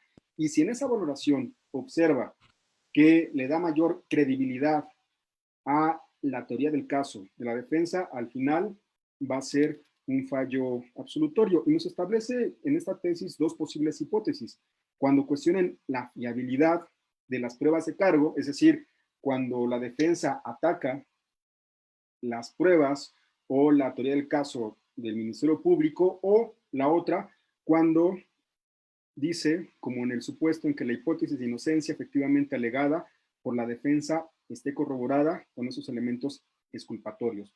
Un ejemplo, una legítima defensa, un estado de necesidad, o que la persona no cometió el hecho, sea cual fuere la teoría del caso de la defensa, es la forma en la que el juez tiene que valorar ambas hipótesis y al final inclinarse por la que considera, bajo su razonamiento, que le tiene que dar mayor credibilidad. O en este caso, bajo la convicción de que la persona lo cometió, es culpable o que es inocente. Pues de esta forma es como se da en la práctica esos criterios, esas formas de valoración. Yo espero haber, haber dado información relevante, importante para su formación académica, que esta información que yo les proporciono les deje un cierto grado de curiosidad para que leamos más libros, para que vayamos a más capacitaciones, para que hagamos un mayor esfuerzo, mejor dicho, para poder hacer un mejor trabajo. Y las recomendaciones que siempre les doy para las personas que son alumnos es que, muy aparte de la capacitación, el estudio, que hagan simulaciones, que hagan prácticas, que hagan ejercicios, porque es muy difícil el hablar ante un juez. Si es difícil hablar ante ustedes, porque sé que hay muchos expertos, pues imagínense lo difícil que es hablar ante un juez que es un experto, ante una contraparte que también está preparada, que puede ser un agente del Ministerio Público, que el público te está escuchando, que tienes a tu lado a tu cliente si es que eres el defensor. Es una gran responsabilidad y por lo mismo tenemos que prepararnos, capacitarnos para ser cada día mejores. Pues de parte mía es todo. Para las personas que no me conocen, me pueden seguir por una página de Facebook que aparece en la diapositiva. Es la página de abogado penalista Edgar Martínez. Continuamente subo información, artículos, clases de derecho procesal penal, algunos temas pues, que considero relevantes en materia penal y ojalá sean de utilidad, como siempre lo digo, para todas las personas que nos escuchan y nos ven. Pues de parte mía es todo. Quedo a sus órdenes para alguna pregunta o comentario. Muchas gracias. Bien, compañeros, quien desea hacer una pregunta al doctor Edgar, favor de levantar la manita virtual para efecto de que el asistente les aperture el micrófono, por favor.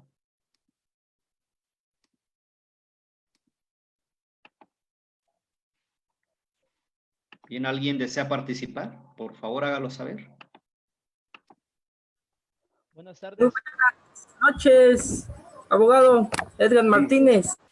Díganme. Mi nombre es Ronald Alexis Martínez Hernández, estudiante de la licenciatura en Derecho, y al inicio de su ponencia explicaba que pues en una audiencia inicial se pueden ofertar datos de prueba y ya en la intermedia medios y ya en la de juicio pues se convierten en prueba. Entonces, al momento de que la defensa quisiera ofertar aquellos medios de prueba en audiencia inicial, estando presente ante el juez de control. Ahí mi pregunta sería, ¿el juez de control solo admitirá esos medios de prueba o valorará y resolverá o lo hará el tribunal de enjuiciamiento? Muchísimas gracias, abogado. No, al contrario, muchas gracias. Les voy a responder, pero antes de responder, quiero, o si me apoyan para quitar ya la pantalla, para que deje de compartir la pantalla. Si me apoyan los administradores, por favor. Sí, doctor.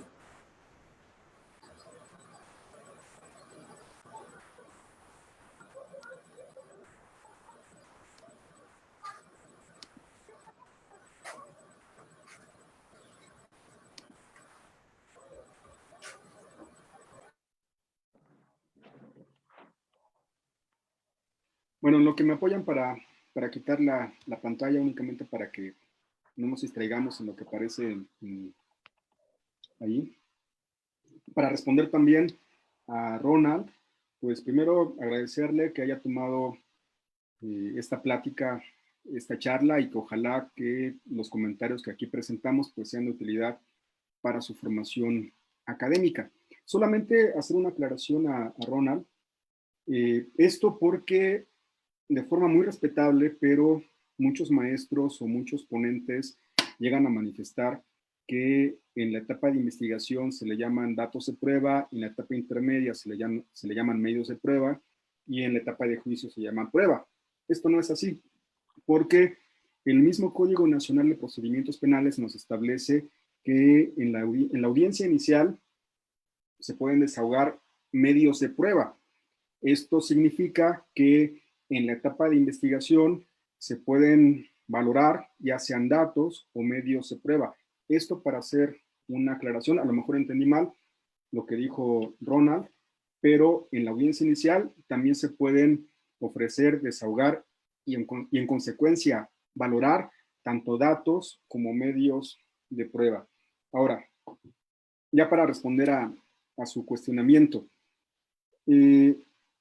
si es que es una defensa activa, el juez va a tener que valorar la teoría del caso del Ministerio Público y la teoría del caso de la defensa, si es que nos presenta un supuesto, una versión alternativa. ¿De qué forma se hace en la práctica? Puede que nosotros nos auxiliemos o utilicemos algunos actos de investigación, algunos datos de prueba que presentó o que invocó el agente del Ministerio Público, pero también existe otra opción, que es la más recomendable para responder a Ronald, que si eres una defensa activa, el ejemplo que ponía yo de la primera audiencia inicial en la que participé, tenemos la facultad o tenemos la opción como defensa particular o defensa pública, bajo este principio de libertad probatoria, que nosotros como defensa podemos hacer actos de investigación, como cuáles. Yo como defensa puedo ir al lugar de los hechos, al lugar de intervención, acompañarme de un perito, auxiliarme de un investigador privado para llevar a cabo alguna entrevista, no directamente yo, lo que siempre recomiendo es a través de un tercero para no contaminarse y para que tú puedas invocar lo que se dijo en esa entrevista por parte de testigos que vieron los hechos, que quizá esos testigos te van a dar o van a reforzar la versión que en su momento llegue a dar el imputado si es que declara. Todos esos actos de información, Ronald, todo esto que tú trabajes a través de entrevistas, a través de dictámenes, estos registros de investigación vas a tener que correr el traslado al agente del Ministerio Público previo a la audiencia. Es decir, de preferencia, 1 o 2 días antes, no sé, llega a pasar que minutos u horas antes de la audiencia se le corre traslado con los actos de investigación de la defensa, pero si de preferencia lo puedes hacer un día antes, con todos esos actos, entrevistas, dictámenes, videos, fotografías, documentos, lo que tú tengas, le corres traslado al Ministerio Público.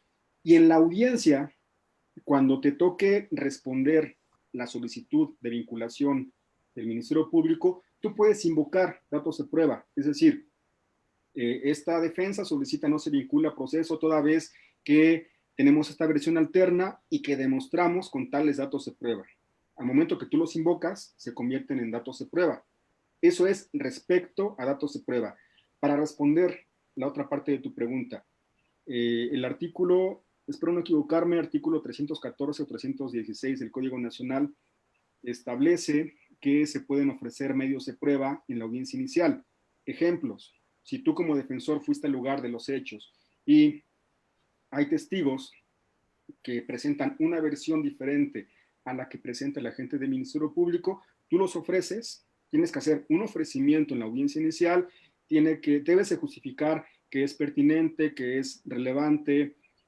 Una vez que lo justificas, el juez, bajo ese filtro de la contradicción, porque también le van a dar el uso de la palabra Ministerio Público, si pasa ese filtro, el juez la admite y se desahoga en ciertos casos que te establece el mismo Código Nacional, cuando se trate de medidas cautelares que tengan que ver con delitos de prisión preventiva oficiosa o algún tipo de medida de carácter personal. Más o menos así lo establece el código. En esos casos también vas a poder ofrecer medios de prueba, es decir, el dicho de testigos, el dicho de peritos que se presenten directamente en la audiencia inicial.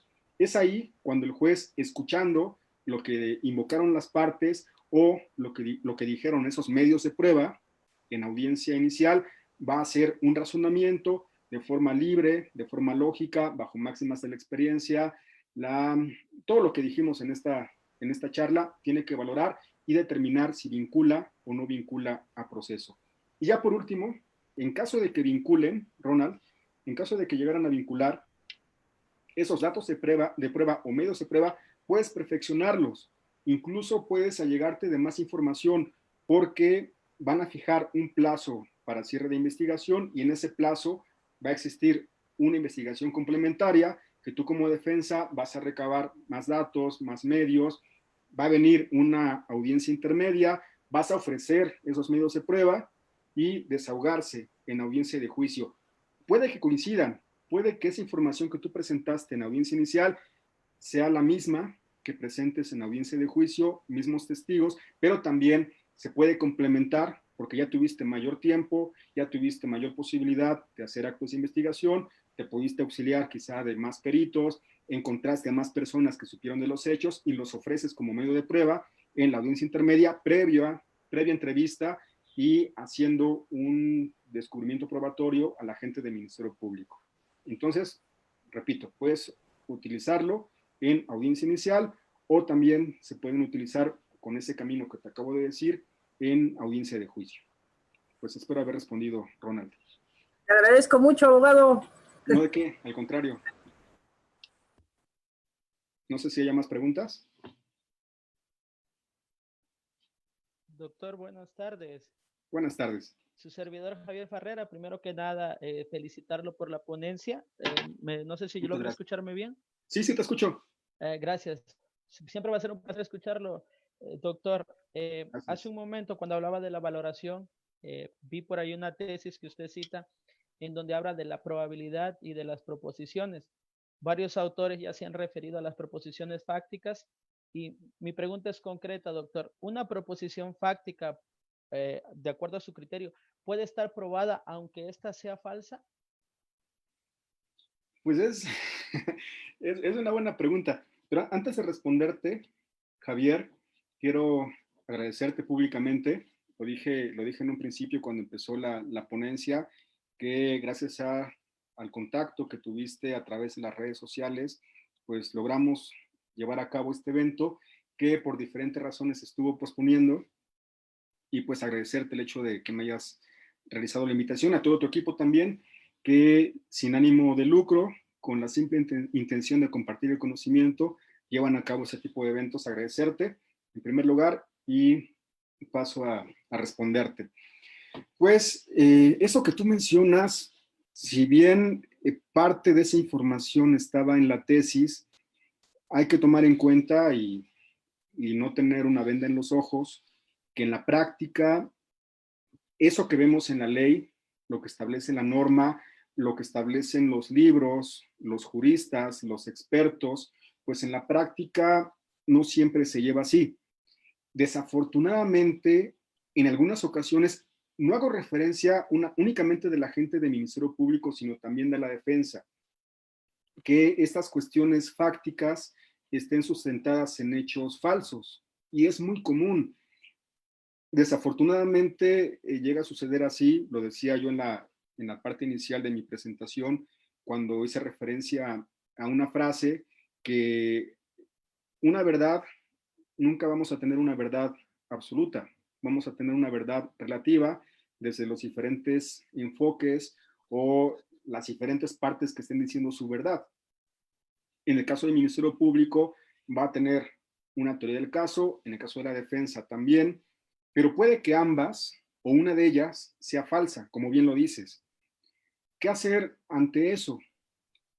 Si bien un fallo, ya sea un fallo condenatorio o un fallo absolutorio, pueden tener como referencia una proposición fáctica falsa, para explicar en otras palabras que la gente del Ministerio Público esté argumentando hechos que se obtuvieron de la policía y que esos hechos sean falsos, o que la víctima esté narrando cuestiones que no son reales, o que la defensa, con tal de justificar, o no quiero decir demostrar porque a la defensa no le corresponde la carga de la prueba, pero si tuviera una versión alternativa o si tuviera una legítima defensa, por poner un ejemplo, pues ahí sí, cuando es legítima defensa, tiene que demostrar esa teoría del caso, tiene que presentar medios de prueba para justificar esa versión fáctica.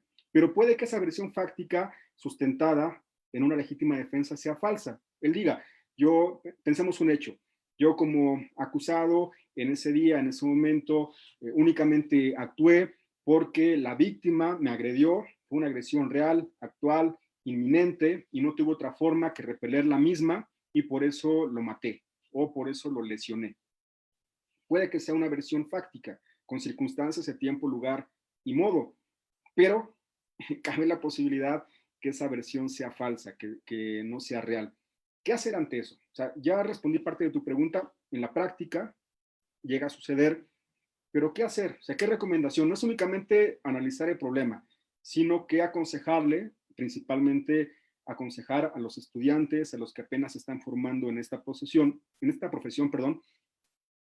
el consejo que con base en técnicas de litigación, pero antes de eso, antes de las técnicas, con base en los actos de investigación que tú realices, pensemos, la versión de la defensa es real, la versión de la contraparte es falsa, tú vas a hacer actos de investigación, entrevistas, dictámenes, recabar fotografías, documentos, videos, para desvirtuar la versión falsa de tu contraparte, sea Ministerio Público o en el caso del Ministerio Público, de la defensa. Ese es un primer consejo. Hacer de forma debida, bajo los principios de objetividad, de buena fe, de lealtad, llevar a cabo esos actos de investigación para demostrar la teoría falsa basada en una parte fáctica falsa de tu contraparte. Esa es una forma.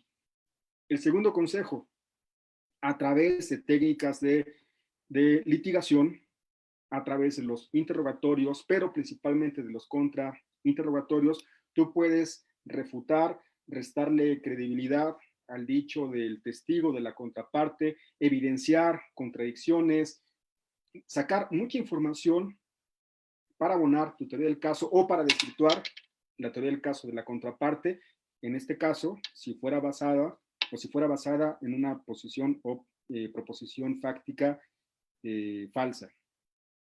Con esos dos consejos que yo les puedo dar, tener una investigación bien reforzada, bien hecha, y aplicando de forma adecuada las técnicas de litigación, es como puedes demostrar que la versión de tu contraparte es falsa.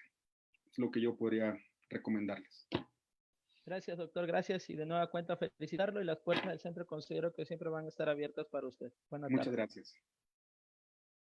¿Bien, alguna otra pregunta, compañeros, que tengan que plantearle al doctor Edgar? Con todo gusto, levante la manita virtual, por favor.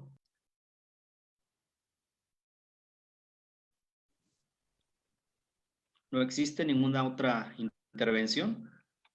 Hola, hola. Sí, buenas tardes. Buenas tardes, adelante. Soy Jesús Briones. Muy buenas tardes, doctor. Muchísimas gracias por su tiempo. No, al contrario, muchas gracias. Doctor, bueno, entré un poquito tarde por cuestiones de trabajo, Y no se preocupe. pero hay una cuestión que a mí de los últimos 12 meses me ha estado resonando mucho en la cabeza, que versa mucho sobre la prueba testimonial. A veces sobre el elemento objetivo de la circunstancia, modo, tiempo y lugar cuando presentamos los testigos. Muchas veces los testigos, tanto del Ministerio Público como del defensor privado o de oficio, son testigos que están ya inducidos o preparados para que coincidan con ese elemento.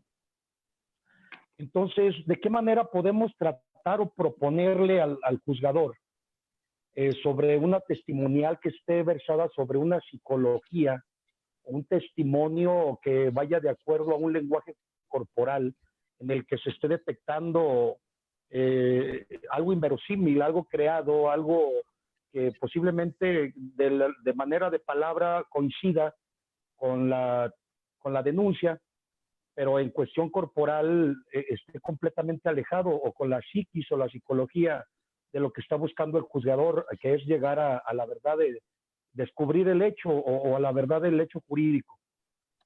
Ver ese punto que es el testimonio, la psicología del testimonio. ¿Usted qué piensa sobre ese punto y qué tan importante es, doctor? Sí, pues antes de responder, por lo que escuchaba, lo que me comentabas, que entraste un poquito tarde, las ventajas de este tipo de eventos, de este tipo de conferencias o charlas, es que una vez que termine, tú puedes ingresar a la página de Facebook del Centro de Estudios Jurídicos y verla desde el principio. Es una de las ventajas, es lo que te recomiendo por si llegase tarde por tus ocupaciones.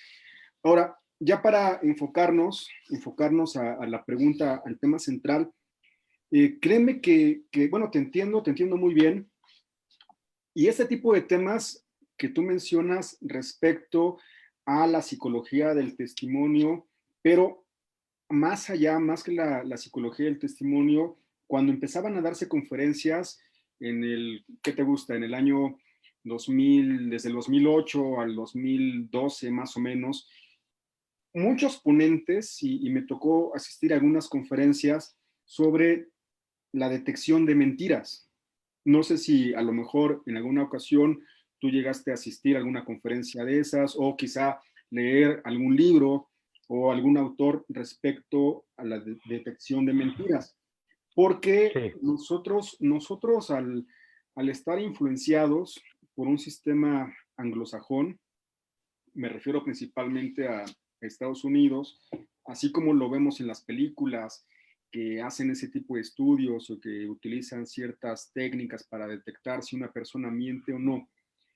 En el caso mexicano, y esa es una opinión de muchos compañeros y de varios juristas, no sería correcto que un juez, ya sea un juez de control, porque en la plática dijimos que esa valoración de pruebas o datos o medios de prueba le corresponde o le puede corresponder a un juez de control o también a un juez de juicio oral o tribunal de enjuiciamiento. Esos autores llegan a decir que, y concuerdo con eso, que si una autoridad jurisdiccional se basa en ese tipo de conocimientos, ya sea para detectar mentiras o en alguna ramificación de la psicología del testimonio para detectar si una persona está mintiendo o no, no sería lo apropiado. ¿Por qué? Porque sería tanto como darle credibilidad o dar por hecho, solamente por poner un ejemplo, que los detectores de mentiras fueran utilizados para determinar si una persona miente o no. Sería tanto como llegar a esos extremos. Y también otro supuesto puede llegar a suceder que un abogado, ya sea defensor, como mencionabas, un defensor privado, público, agente de ministerio público, con esos conocimientos que tiene, auxiliado de un psicólogo, de esta parte de la neurolingüística que llegan a a utilizar con ese tipo de conocimientos, aleccione o predisponga a una persona para que conteste y actúe de cierta manera y que sus movimientos vayan acorde con una versión falsa, es decir, que aparente o que actúe que está diciendo la verdad, bajo esos conocimientos que tú acabas de mencionar, pues no siento que no sería lo adecuado para que un juez, tomando como referencia movimientos, aspectos, comportamiento de una persona, determine si dice la verdad o no. ¿Por qué? Y te voy a poner un ejemplo. Nosotros fuimos estudiantes, o somos estudiantes todavía, estudiamos la secundaria, la preparatoria. Cuando el maestro nos pasaba al frente para exponer, no me dejarás mentir, que hay muchos compañeros que se trababan, que se ponían nerviosos, que sudaban. A mí me pasa en ocasiones en las audiencias, de repente sudo, ahorita estoy sudando un poquito porque hace calor, o por los nervios, tartamudeas, pero eso no significa que estés diciendo mentiras. Son ciertos aspectos o ciertas formas de tu comportamiento que tienes ante algún tipo de presión, o las personas ya aterrizándolo, dejando el ejemplo de la escuela, aterrizándolo a las audiencias, hay muchas personas que se bloquean y me ha pasado mucho con testigos. Los preparamos antes de que se presenten, eso es la recomendación. No los aleccionamos, sino los preparamos, les decimos, va a estar el juez, va a estar el Ministerio Público, te vamos a hacer una serie de preguntas, se va a desarrollar de esta manera, hacemos ejercicios, prácticas, se desahoga de forma bien en esa simulación, y cuando los presentamos en audiencia, me ha pasado que se bloquean, se cierran, se ponen a llorar, ya no saben qué decir, y puede pensarse, quizá en esa psicología del testimonio, o quizá en algún estudio de detección de mentiras, que probablemente esta persona esté ocultando algo o esté mintiendo. Entonces, yo soy de la idea, ya para concluir y cerrar, mi opinión, repito, es solamente mi opinión, que no sería adecuado que en esa valoración de pruebas el juez tomara en consideración aspectos de detección de mentiras, o que si bien pueden ser algunos conocimientos científicos, pero no están al 100% determinados que sean confiables al 100%, pues esto inclina la balanza quizá para quien mejor presente su versión, para quien mejor argumente, para el mejor testigo, y no es la finalidad. La intención es que con base en el testimonio, con base en el testimonio de los testigos, de los peritos, del razonamiento que haga de la esencia, del fondo que obtuvo el juez, con eso dicte un fallo, ya sea condenatorio o absolutorio, si es que estamos hablando de juicio. Pues esa es mi opinión, espero haberte respondido. Igual posiblemente también tengas una versión o una opinión diferente, pero pues en esta área penal y en todas las materias, pues puede haber contraposición de opiniones, y también somos completamente de acuerdo con usted, y aparte pues sabemos que los jueces no son peritos en la materia de detectar una mentira, para eso necesitamos un especialista científicamente, pero sí, yo creo que sí debería, bueno, es una cosa muy importante porque yo lo veo mucho, los testigos están aleccionados, tanto por el Ministerio Público y tanto por el defensor, y lógicamente pues se busca hacer una teoría del caso con pruebas creadas o pruebas que favorezca al cliente, ¿no?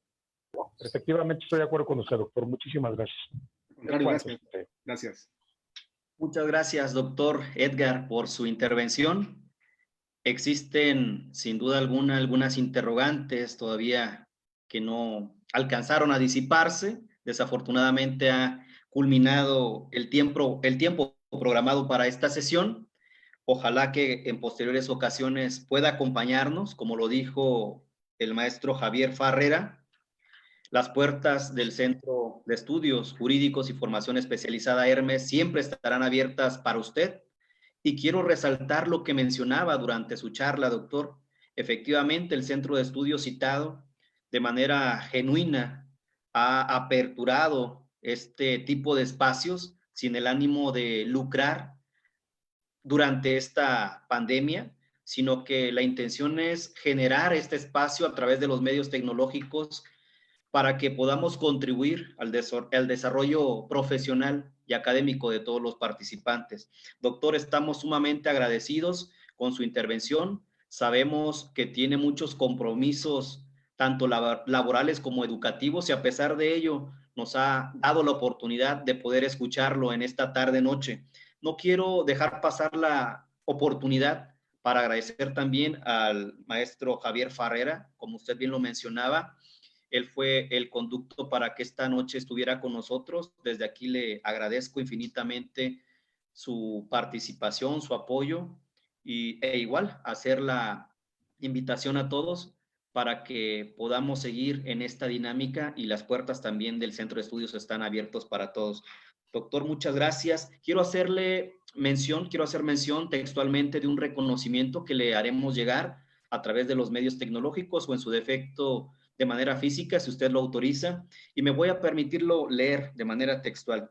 El Centro de Estudios Jurídicos y Formación Especializada Hermes otorga el presente reconocimiento al doctor Edgar Martínez Rosas por su participación en la conferencia virtual denominada La Valoración de la Prueba en Materia Penal, celebrada el día 8 de junio de 2020 a través de diversas plataformas virtuales. Doctor, le haremos llegar este reconocimiento. No me resta más que agradecer su participación y la participación de todos. Créame que el Centro de Estudios en poco tiempo ha alcanzado tener, por decirlo de alguna manera, mayor credibilidad en cuanto a la calidad de ponentes que han participado en este foro. Nos ven desde distintas entidades federativas de la República, de Baja California, desde luego de Chilpancingo, Guerrero, Jalisco, Estado de México, Ciudad de México, pero también es importante resaltar que hemos cruzado esa barrera, esas fronteras de nuestra república. Nos ven de la República Dominicana, de Perú, de Colombia, Ecuador, Panamá, entre otros países. Muchas gracias por estar al pendiente de este tipo de actividades. Con el video chat. Puebla, muchas gracias. Hay muchas personas que nos ven de ahí y evidentemente reconocemos también que usted ha radicado en esa ciudad. Muchas gracias a todos. Esperamos que haya sido de su agrado. Y doctor, también nos piden que si es tan amable de repetir de nueva cuenta la bibliografía que durante su ponencia hizo alusión. Sí, es el libro que puede utilizarse y que incluso en algún comentario en la página de Facebook, en su transmisión lo voy a poner. Es el libro, se llama La Prueba Libre y Lógica. Repito, La Prueba Libre y Lógica, es del autor Iván Aarón Seferín Hernández. Iván Aarón Seferín Hernández. Ese es un libro que ustedes pueden poner en el buscador y lo pueden descargar de forma gratuita. Es un libro que edita y publica el Consejo de la Judicatura Federal, que está al alcance de todos, y aunque es un poquito extenso, explica de forma sencilla esta valoración de la prueba. Y también les recomendé otro libro aún más sencillo, más práctico, que se llama La Prueba en el Juicio Oral. Es del autor Cipriano Sotelo Salgado. Este lo tengo en su versión impresa. Desconozco si aparezca o si lo puedan obtener en alguna librería. Es de Flores Editor y Distribuidor. Es parte del material que utilicé también para apoyarme y que también es de fácil entendimiento para las personas que nos están viendo en este momento. Muchas gracias, doctor. No sé si quisiera, doctor, dirigirse al auditorio. Pues sí, solamente como lo hice en un principio, agradecer principalmente a ustedes, al Centro de Estudios Jurídicos y Formación Especializada Hermes, por la invitación. Espero que también más adelante podamos colaborar en algunos eventos académicos. Yo soy docente de la Facultad de Derecho de la UAP en Puebla. Si más adelante podemos llevar a cabo un evento presencial después de la contingencia, con todo gusto veremos la forma de realizarlo. También agradecerte a ti, a Javier Farrera, a todas las personas que conforman su equipo, porque al igual que un servidor, lo que nos ha distinguido y lo que he observado en esta contingencia, que llevan a cabo ciertos eventos, transmisiones de carácter o de forma gratuita para las personas interesadas, y pues qué bueno que dentro de lo malo de esta contingencia, de la pandemia, lo bueno que fue a raíz de este evento que pudimos conocernos por la interacción por las actividades que tuvimos que realizar, dado que no se pueden hacer de forma presencial. Por eso no todo es malo, también dentro de lo bueno es la parte académica, y agradecerles que también llevan a cabo este tipo de eventos. Y ya por último, agradecer a todas las personas que estuvieron conectadas a través de Zoom, a través de Facebook. Tienen mis datos de contacto para que me puedan contactar o escribir o seguir también a través de la página Abogado Penalista Edgar Martínez. Ahí estoy a sus órdenes para que lo que podamos ayudar, ya sea para colaborar en asuntos de litigación o también para participar en eventos académicos. Pues de parte mía les agradezco. Para mí fue un placer, fue un gusto estar con ustedes y ojalá que se repita esta experiencia. Le agradecemos, doctor. Le agradecemos a todos nuestros, los asistentes. Con el permiso del doctor, quisiera también invitarlos para que el día de mañana nos pudieran seguir observando. El día de mañana estará el doctor Eric Mena Moreno a las 7 de la noche dando una conferencia también virtual a través de esta plataforma y a través de Facebook Live. Nos hablará de la teoría de la imprevisión y fuerza mayor. En nuestra página de Facebook pueden verificar el ID y la contraseña para que puedan ingresar. Desde luego es gratuito. Pues bueno, no me resta más que desearles que tengan buena noche y que desearles también que el día de mañana ojalá nos puedan acompañar. Muchas gracias a todos. Reciban un abrazo. Que estén muy bien. Muchas gracias. Hasta luego.